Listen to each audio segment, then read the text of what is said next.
It's March 30th, 2019. Welcome back to Destination Pro Wrestling. My name is Tony. You guys can follow me on Twitter at Tango with Tango.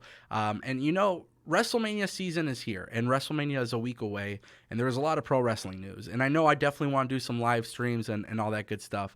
But most importantly, I want to bring you guys news and kind of talk about my feelings and what's going on these days in wrestling. And I know sometimes you guys don't like AEW, but we just got to face the facts. Chris Jericho is banned from WWE because of AEW. And on one hand, I really don't understand why WWE is being like this, but on the other hand, I understand why they're being like this. So I'm kind of in a pickle, and it's hard to choose sides. But basically, Chris Jericho revealed on the Sam Roberts and Chris Norton radio show that he has been banned from WWE. They are beginning to censor him from WWE Network in some occasions, as well as UpUpDwnDwn YouTube videos. And then there was also a thing that's going on with WWE no longer accepting their talent being on Talk Is Jericho Podcast, which if you guys didn't know previously, he was able to have WWE guests on there. That's what's crazy about this entire thing. Now, I get WWE not wanting Chris Jericho going to AEW. But it's very interesting that WWE didn't have this philosophy with him when he was going to New Japan. And New Japan is a competitor to WWE, but maybe this is WWE not really caring so much about New Japan because they're obviously not in the States. But then obviously you see WWE and how they're handling everything with AEW.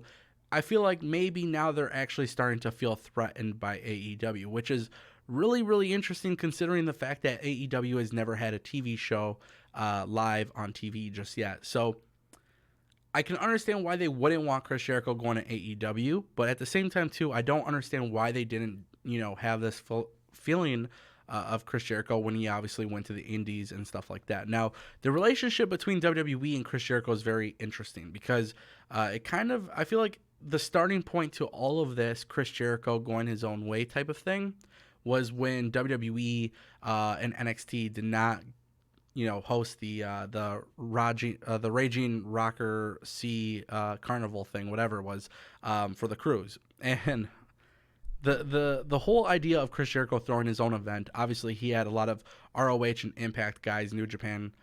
He had an involvement from other companies, and WWE chose not to do that. And I feel like that was the starting point.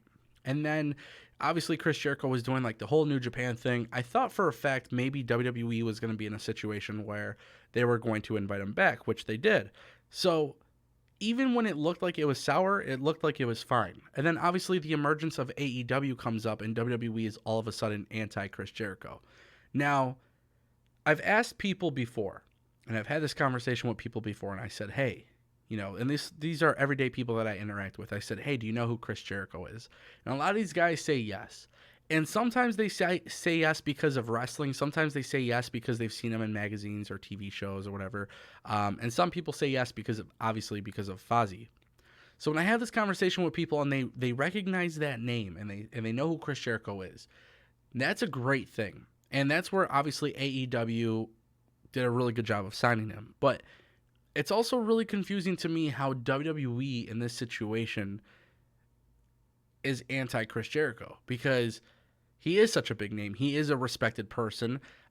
Imagine a guy like The Rock or Stone Cold. These guys also have a lot of fame outside of WWE. If they acknowledge AEW or if they were to, talk about AEW, would WWE turn their backs on them? And that's a thing that I kind of ask myself a little bit more recently because I feel like WWE is singling out Chris Jericho, but then meanwhile, on the road to Double or Nothing, they have DDP and, Scott Hall on the episode. And these guys are WWE Hall of Famers. So it's like WWE has people on their roster acknowledging AEW.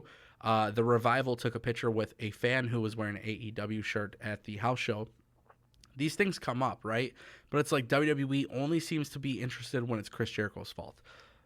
But then I understand why WWE wouldn't want Chris Jericho. Obviously, he's going to a new company that has just as much money as Vince McMahon.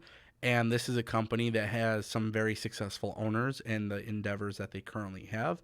And it's also a company that, is the hottest thing in pro wrestling. Now, this is the interesting part. I think WWE doesn't like to acknowledge that indie wrestling is what's hot, and it is. And the fact that Chris Jericho is tagging along these top indie guys and then getting a TV show, I think it really does threaten WWE. Now, there's no reason for this because Cody Rhodes has said it multiple times. AEW is not trying to compete with WWE. They're trying to have a nice, inclusive alternative to WWE, and it makes sense. And the thing about AEW being an alternative means there's more to thrive. I've heard people tell me on the channel too that Bellator and UFC aren't a good comparison, but Bellator and UFC both coexist, and now one fighting championship, one FC, is starting to emerge as well. And all of these companies are able to exist. People watch all of these MMA companies, and the reason why they do that is because MMA, the fan base, they're a passionate fan base. They're passionate about the product, and that's how wrestling is. Like, I've never chosen WWE over Impact, and I've never chosen Impact over WWE, but I've always made sure to watch both. And if WWE starts slacking, yeah, I'm going to watch more Impact. If Impact starts slacking, best believe I'm going to watch more WWE. And those are just two of the companies, not to mention all of these companies now basically have content. MLW is a perfect example. They have their weekly shows posted on YouTube. So when I see WWE being threatened by this, it's a very, very weird thing to notice. Like, I didn't expect WWE to feel threatened by a company that never had a TV show yet. But then again, indie wrestling is what's hot. And this kind of goes on to the news that came out this week. If you guys didn't know, WWE is trying to ban independent shows from Tampa WrestleMania 36, 37, next year, 2020. So basically at this point, WWE is already taking an initiative to block indie shows. And it's like, there's no reason for WWE to do that because indie wrestling is so big, and these people that are flying want that experience. You know, WrestleMania is like a national holiday. It's like the Super Bowl. People that don't watch wrestling will watch wrestling, just like if they don't watch football, they're going to watch the Super Bowl.